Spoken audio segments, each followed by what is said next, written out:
Merdeka! Merdeka! Merdeka! Merdeka!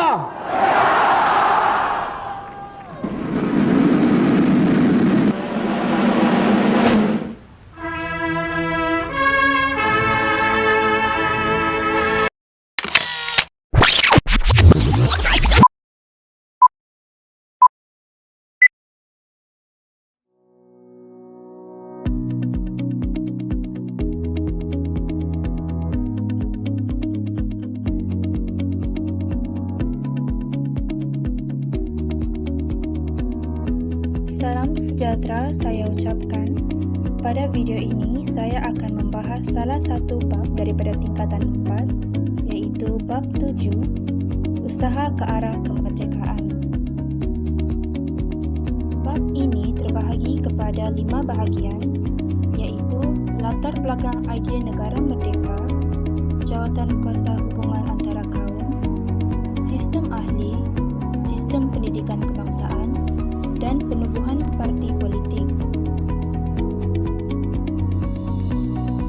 7.1 Latar belakang idea negara merdeka bermula pada tahun 1938 sehingga 1951. Latar belakang idea negara merdeka. Pada tahun 1938, Kesatuan Melayu Muda pimpinan Ibrahim Haji Yaakob memperjuangkan kemerdekaan melalui konsep Melayu Raya. Idea ini merupakan penyatuan bangsa dan dunia Melayu berdasarkan aspek persamaan daerah, darah, kebudayaan dan bahasa yang menjadi satu rumpun yang sama iaitu Melayu. Selepas KMM diharamkan, idea Melayu Raya terus diperjuangkan oleh Kesatuan Rakyat Indonesia Semenanjung dan Parti Kebangsaan Melayu Malaya. Pada tahun 1945, Parti Kebangsaan Melayu Malaya (PKMM) di bawah pimpinan oleh Dr. Burhanuddin Al-Helmi, Ishak Haji Muhammad dan Ahmad Bostamam. Parti ini menetapkan matlamat politik untuk menanam semangat kebangsaan dan bekerjasama dengan kaum lain bagi membentuk perpaduan. PKMM memperjuangkan kemerdekaan melalui konsep Melayu Raya.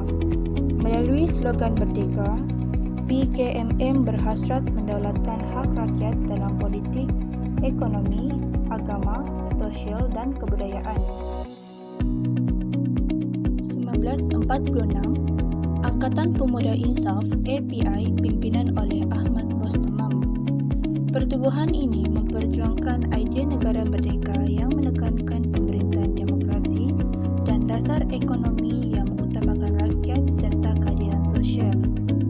Risalah Testament Politik API diterbitkan pada bulan Disember 1946 dengan slogan Merdeka dengan Darah. Persatuan Kebangsaan Melayu Sarawak pimpinan Datuk Patinggi Abang Haji Abdillah. Pertubuhan ini mahu Sarawak menjadi negeri merdeka di bawah pemerintahan Raja Brooke. Pertubuhan ini inginkan berkerajaan sendiri seperti yang dijanjikan dalam Perlembagaan 1941 oleh Raja Brooke. 1946 Pergerakan Pemuda Melayu. Kontroversi penyerahan Sarawak kepada British melahirkan Pergerakan Pemuda Melayu di Sibu yang rela berkorban jiwa untuk mendapatkan kemerdekaan penuh Sarawak. Catatan Merdeka dalam surat menyurat PPM menjelaskan bahawa gerakan PPM adalah untuk memerdekakan Sarawak. PPM bertindak menubuhkan Pakatan Sulit Rukun 13 yang nekat membunuh Gabenor, pegawai British dan Datu Melayu yang menyokong penyerahan Sarawak. Penubuhan Rukun 13 membuktikan kebencian PPM terhadap kolonial. 1946, United Malays National Organisation (UMNO) yang dipimpin oleh Datuk Onn Jaafar berusaha menyatukan orang Melayu untuk mempertahankan hak bangsa Melayu dan kedudukan raja-raja Melayu. Dengan slogan Hidup Melayu, UMNO berjuang menentang Malayan Union bagi memelihara status quo orang Melayu dan kedaulatan Raja-Raja Melayu. Pada tahun 1951, slogan diubah kepada Merdeka untuk memperjuangkan kemerdekaan tanah Melayu melalui perlindungan. 1946, Parti Kebangsaan Melayu Labuan yang dipimpin oleh Tengku Nordin dan Zakaria Gun menjalankan dasar tidak bekerjasama dengan penjajah dan menuntut Sabah dimerdekakan daripada British. Lawangan Hidup Melayu Merdeka dalam surat Zakaria Gun kepada ahli PKML menekankan kesedaran untuk merdeka. Melayan Indian Congress (MIC) yang diasaskan oleh John TV meletakkan objektif untuk bekerjasama dengan kaum lain dalam usaha memperjuangkan kemerdekaan tanah Melayu. MIC menegaskan bahawa kewarganegaraan yang tunggal kepada mereka yang menerima tanah Melayu sebagai tanah air dan sedia melafazkan taat setia kepada tanah Melayu. 1947, Hizbul Muslimin yang diterajui oleh ulama berpengaruh seperti Abu Bakar Al-Bakir, Sheikh Badlullah Suhaimi dan Sheikh Abdullah Fahim. Matlamat Hizbul Muslimin ialah mencapai kemerdekaan tanah Melayu sebagai negara Islam. 1949, Malayan Chinese Association (MCA). Tang Cheng Lock yang memimpin Malayan Chinese Association menegaskan bahawa MCA mempunyai tugas untuk menjadikan tanah Melayu yang berbilang kaum sebuah negara yang berdemokrasi penuh. Bagi menjayakan matlamat tersebut, MCA berusaha menyatukan masyarakat Cina dan bekerjasama dengan semua kaum di tanah Melayu dalam keadaan harmoni untuk kemerdekaan tanah Melayu. 1951, Parti Islam Setanah Melayu (PAS). Dr. Burhanuddin Al-Helmi yang dipercayai PAS bercita-cita membina satu negara dan satu bangsa yang teguh dengan bahasa Melayu sebagai bahasa kebangsaan dan rasmi yang tunggal. Kemerdekaan bagi PAS ialah tanah Melayu merdeka dengan menjalankan hukum Islam. Independence of Malayan Party (IMP). Datuk On Jaafar mengasaskan penubuhan Independence of Malayan Party (IMP) untuk melaksanakan idea tanah Melayu untuk Malayan. Bagi Datuk On Jaafar, tuntutan kemerdekaan tidak boleh dibuat tanpa kerjasama kaum lain yang diterima menjadi rakyat tanah Melayu. Beliau mahu orang Melayu menjadi pemimpin kepada orang bukan Melayu yang turut mempunyai hak dalam politik dan ekonomi. Seterusnya, 7.2 Jawatan Kuasa Hubungan Antara Kaum. Ketegangan kaum meningkat selepas Perang Dunia Kedua. British memberi mesej bahawa kemerdekaan hanya diberikan bila kerjasama tiga kaum utama dapat diwujudkan. Oleh itu, perundingan dilakukan untuk mewujudkan kestabilan politik, ekonomi dan sosial ke arah mencapai status berkerajaan sendiri. Penubuhan Jawatan Kuasa Hubungan Antara Kaum, anggota Jawatan Kuasa Hubungan Antara Kaum, dan peranan Jawatan Kuasa Hubungan Antara Kaum. Penubuhan Jawatan Kuasa Hubungan Antara Kaum. Nama penubuhan, Jawatan Kuasa Hubungan Antara Kaum atau Communities Liaison Committee (CLC). Tarikh penubuhan adalah pada Januari 1949. Objektif, mengkaji hubungan kaum secara mendalam, membetulkan keadaan politik, ekonomi dan sosial supaya wujud pembahagian yang adil untuk semua komuniti, mewujudkan keadaan harmoni dan muhibah dalam kalangan penduduk di negara ini. Moto CLC ialah kesamaan dan keadilan untuk penduduk tanah Melayu. Anggota Jawatan Kuasa Hubungan Antara Kaum yang dibagikan kepada 5, iaitu penasihat, pengerusi, wakil Melayu, wakil Cina dan ahli lain. Penasihat iaitu Malcolm McDonald, Governor General British di Asia Tenggara. Pengerusi, EEC Tun Rai Singham, wakil orang Silan. Salah satu wakil Melayu, Dato' On Jaafar, Menteri Besar Johor Presiden UMNO. Wakil Cina, Tan Cheng Lock, Melaka dan ahli-ahli lain. Peranan Jawatan Kuasa Hubungan Antara Kaum. Berperanan untuk menyelesaikan pelbagai isu yang melibatkan pertikaian antara kaum. Isu pertama, politik. Persediaan ke arah berkerajaan sendiri. Peranan CLC mencadangkan peralihan ke arah berkerajaan sendiri dilakukan dengan memberikan pengalaman pilihan raya secara berperingkat kepada penduduk tanah Melayu. Kesan ke arah perpaduan kaum. Pilihan raya diadakan pada peringkat Majlis Bandaran, Majlis Negeri dan juga Majlis Perundangan Persekutuan. Isu kedua, kedudukan istimewa orang Melayu. Orang Melayu menuntut diperakui kedudukan istimewa sebagai penduduk asal rantau alam Melayu. Peranan CLC bersetuju agar orang Melayu wajar mempunyai kedudukan istimewa kerana menunjukkan taat setia yang tidak berbelah bahagi dan mengiktiraf negara ini satu-satunya tanah air mereka. Kesan ke arah perpaduan kaum. Kedudukan istimewa orang Melayu di negara ini diperakui dan kepentingan sah kaum lain diiktiraf. Isu ketiga, kedudukan ekonomi orang Melayu. Orang Melayu tidak memperoleh peluang yang sama seperti kaum bukan Melayu dalam sektor perniagaan dan perusahaan. Peranan CLC mencadangkan penubuhan agensi untuk meningkatkan ekonomi dan pendidikan orang Melayu. Kesan ke arah perpaduan kaum. Penubuhan Lembaga Pembangunan Industri Desa (LIDA) pada tahun 1950 merupakan tuntutan daripada Datuk Onn Jaafar. Isu keempat, kewarganegaraan bukan Melayu.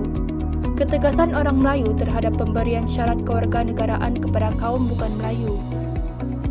Peranan CLC bersetuju kewarganegaraan kepada kaum bukan Melayu penting bagi memupuk taat setia kepada tanah Melayu dan kerjasama dalam kalangan penduduk. Kesan ke arah perpaduan kaum. Syarat kewarganegaraan dilonggarkan untuk memberikan kedudukan politik kepada kaum bukan Melayu dan melahirkan semangat patriotik serta bertanggungjawab kepada negara. Isu terakhir, pendidikan. Sistem persekolahan yang berbeza-beza mengikut kaum menggunakan bahasa pengantar, buku teks dan sukatan pelajaran yang berlainan. Peranan CLC mencadangkan sistem pendidikan yang seragam untuk memupuk kesetiaan dan perpaduan kaum di tanah Melayu. Kesan ke arah perpaduan kaum. Penubuhan jawatankuasa pendidikan untuk mengkaji sistem pendidikan bagi melahirkan pendidikan yang seragam dan diterima oleh semua kaum. 7.3 Sistem ahli.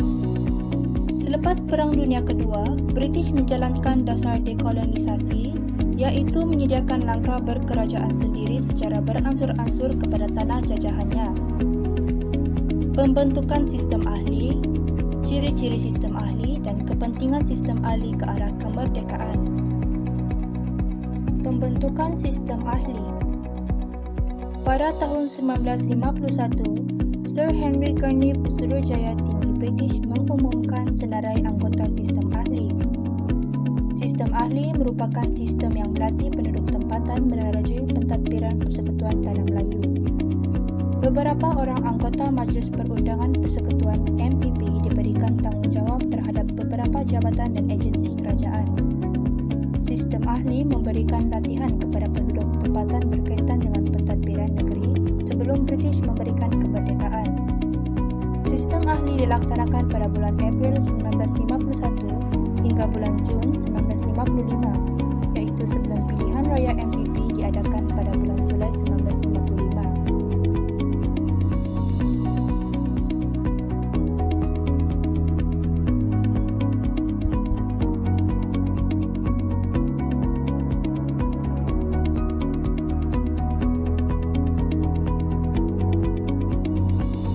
Ciri-ciri sistem ahli.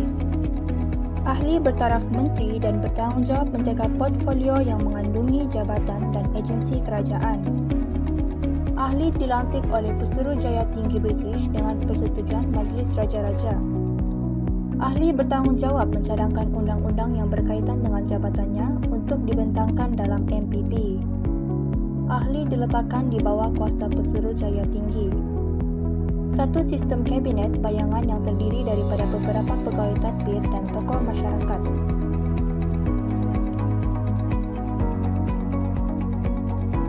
Kepentingan sistem ahli ke arah kemerdekaan. Menyediakan asas penting untuk melatih orang tempatan ke arah berkerajaan sendiri. Memberikan pendedahan kepada penduduk tempatan untuk belajar mentadbir dan menerajui kerajaan menjelang kemerdekaan. merupakan proses memupuk perpaduan kaum kerana ahlinya terdiri daripada gabungan pemimpin pelbagai kaum. Menentukan kemerdekaan yang diperoleh mendapat sokongan seluruh penduduk Persekutuan Tanah Melayu. 7.4 Sistem pendidikan kebangsaan. Semasa di bawah pentadbiran British, sistem persekolahan berkembang mengikut kaum. Sistem seperti ini menghalang usaha menyatu padukan rakyat ke arah melahirkan satu identiti bangsa dan negara. Usaha ke arah pembentukan sistem pendidikan kebangsaan melalui penubuhan jawatan kuasa pelajaran di Tanah Melayu, Sarawak dan Sabah. Usaha ke arah pembentukan sistem pendidikan kebangsaan melalui penubuhan jawatan kuasa pelajaran di Tanah Melayu, Sarawak dan Sabah. Laporan Barnes 1951. Jawatan Kuasa Pelajaran Melayu dipengerusikan oleh L.J. Barnes, menekankan kepentingan sekolah rendah untuk membina satu rupa bangsa penduduk yang menganggap Tanah Melayu sebagai tempat tinggal yang kekal dan tumpuan taat setia. Kandungan laporan Barnes, sekolah rendah menggunakan bahasa Melayu atau bahasa Inggeris sebagai bahasa pengantar. Sekolah menengah menggunakan bahasa Inggeris sebagai bahasa pengantar. Laporan Venue 1951 diterbitkan berikutan dengan bantahan daripada masyarakat Cina terhadap laporan Barnes, mengkaji pendidikan Cina, mencadangkan penambahbaikan untuk menjadikan sekolah Cina sebagai institusi yang memberikan faedah kepada penduduk Tanah Melayu. Kandungan laporan Venue, sekolah Cina diteruskan secara berasingan di bawah sistem kebangsaan. Pendidikan sekolah Cina haruslah berorientasikan Tanah Melayu. Ordinan Pelajaran 1952 diluluskan selepas Jawatan Kuasa Penasihat Pusat Pelajaran meneliti laporan Barnes dan laporan Venue. Ordinan ini bertujuan membentuk sistem pendidikan yang menggunakan bahasa rasmi persekutuan. Semua murid daripada pelbagai bangsa disatukan dalam satu sistem berorientasikan Tanah Melayu. Kandungan Ordinan Pelajaran 1952, Tanah Melayu mempunyai dua jenis sekolah rendah, iaitu sekolah yang menggunakan bahasa Melayu dan bahasa Inggeris sebagai bahasa pengantar. Bahasa Cina dan bahasa Tamil diajar sebagai bahasa ketiga di sekolah rendah sekiranya terdapat 15 orang murid dalam kumpulan yang sama. Sekolah menengah menggunakan bahasa Inggeris sebagai bahasa pengantar. Laporan Woodhead di Sarawak dan Sabah 1955. E.W. Woodhead, Ketua Pegawai Pelajaran dari Britain, diundang untuk meninjau perkembangan pendidikan dan seterusnya membuat cadangan tentang pendidikan di Sarawak dan Sabah. Cadangan laporan Woodhead memperkasakan pendidikan peringkat rendah dan menengah, menitik beratkan kepentingan bahasa Inggeris sebagai bahasa pengantar, mewujudkan sistem pembiayaan pendidikan yang teratur. Pendidikan kebangsaan di Sarawak, mewujudkan sekolah menengah berbilang kaum dengan menggunakan bahasa Inggeris sebagai bahasa pengantar, memperkenalkan buku teks yang berlatar belakangkan unsur tempatan, menyeragamkan sukatan pelajaran dan peperiksaan, memastikan pendidikan sivik diajar secara formal di sekolah. Pendidikan kebangsaan di Sabah, mempertingkat pengajaran bahasa Melayu dan bahasa Inggeris di sekolah Cina, menetapkan peperiksaan di sekolah menengah dikendalikan dalam bahasa Inggeris, memastikan bahasa Inggeris diajar di sekolah Melayu dan bahasa Melayu diajar di sekolah Inggeris. Penyata Jawatan Kuasa Pelajaran 1956. Jawatan Kuasa Pelajaran yang dipengerusikan oleh Datuk Abdul Razak Husin selaku Menteri Pelajaran ditubuhkan untuk mengkaji semula sistem pendidikan sedia ada. Teras pembentukan sistem pendidikan kebangsaan iaitu melalui sistem persekolahan yang sama bagi kanak-kanak daripada semua bangsa, bahasa kebangsaan sebagai bahasa pengantar utama, kandungan kurikulum yang seragam dan bercorak kebangsaan. Cadangan penyata jawatan kuasa, sekolah umum rendah menggunakan bahasa Melayu, sekolah jenis umum rendah menggunakan samada bahasa Inggeris, bahasa Cina atau bahasa Tamil. Bahasa Melayu dan bahasa Inggeris dijadikan mata pelajaran wajib di semua sekolah. Sekolah menengah kebangsaan menggunakan bahasa Melayu sebagai bahasa pengantar, manakala bahasa Inggeris sebagai mata pelajaran. Akhir sekali, 7.5, Penubuhan parti politik. Tujuan penubuhan parti politik, perkembangan nasionalisme iaitu semangat untuk membebaskan diri daripada cengkaman penjajah, mewujudkan negara yang merdeka dan berdaulat. Kemunculan parti politik selepas Perang Dunia Kedua, kerjasama politik ke arah kemerdekaan. Kemunculan parti politik selepas Perang Dunia Kedua.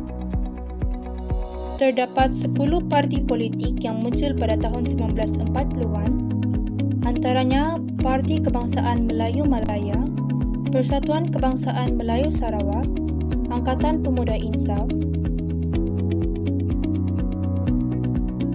Pergerakan Pemuda Melayu, United Malays National Organisation, Parti Kebangsaan Melayu Labuan, Malayan Indian Congress, Barisan Pemuda, Persatuan Kebangsaan Melayu Sarawak, dan terakhir Malayan Chinese Association. Pada tahun 1950-an pula, terdapat 4 parti politik yang diwujudkan, iaitu Independence of Malaya Party, Parti Islam Setanah Melayu, People's Progressive Party, dan Parti Negara. Kerjasama politik ke arah kemerdekaan. Pertama, Pakatan Putera AMCJA. Pusat Tenaga Rakyat, Putera pimpinan Dr. Burhanuddin Al-Helmi dan All Malaya Council of Joint Action diketuai oleh Tan Cheng Lock bergabung pada bulan Disember 1947. Pakatan ini menjadi perintis untuk memupuk kerjasama politik antara kaum serta melahirkan Manifesto Perlembagaan Rakyat sebagai alternatif pembinaan negara bangsa yang merdeka. Manifesto ini mencadangkan pemerintahan sendiri, pembentukan Dewan Perundangan dan penerimaan satu kewarganegaraan. Kedua, Persidangan Kebangsaan. Persidangan kebangsaan berlangsung pada bulan Februari 1954 yang dikotai oleh Datuk Panglima Bukit Kantang, Menteri Besar Perak iaitu Datuk Abdul Wahab Abdul Aziz. Persidangan tersebut membincangkan langkah membentuk gabungan parti politik kebangsaan Tanah Melayu yang bersatu. Persidangan ini disertai oleh Independence of Malayan Party, Malayan Indian Congress, Persatuan Silonis Malaya dan Persatuan Eurasian Malaya. Persidangan ini menuntut agar diadakan pilihan raya persekutuan. Ketiga, Konvensyen Kebangsaan. Konvensyen Kebangsaan yang dianjurkan oleh UMNO pimpinan Tunku Abdul Rahman dan MCA pimpinan Tan Cheng Lock diadakan pada bulan Ogos 1954. Konvensyen yang membincangkan usaha ke arah kemerdekaan dan masa depan Tanah Melayu ini dihadiri oleh Parti Islam Setanah Melayu, Persetiaan Melayu Kelantan dan Persatuan Melayu Semenanjung. Konvensyen ini meluluskan resolusi mendesak British mengadakan pilihan raya persekutuan. Yang terakhir, pembentukan Parti Perikatan. Pada bulan Oktober 1954, MIC menyertai UMNO dan MCA membentuk Parti Perikatan. Parti ini memilih kapal layar sebagai logo yang melambangkan kesediaan menempuh cabaran dan rintangan bagi mencapai kemerdekaan negara. Penyertaan MIC melengkapkan kerjasama 3 kaum terbesar di Tanah Melayu,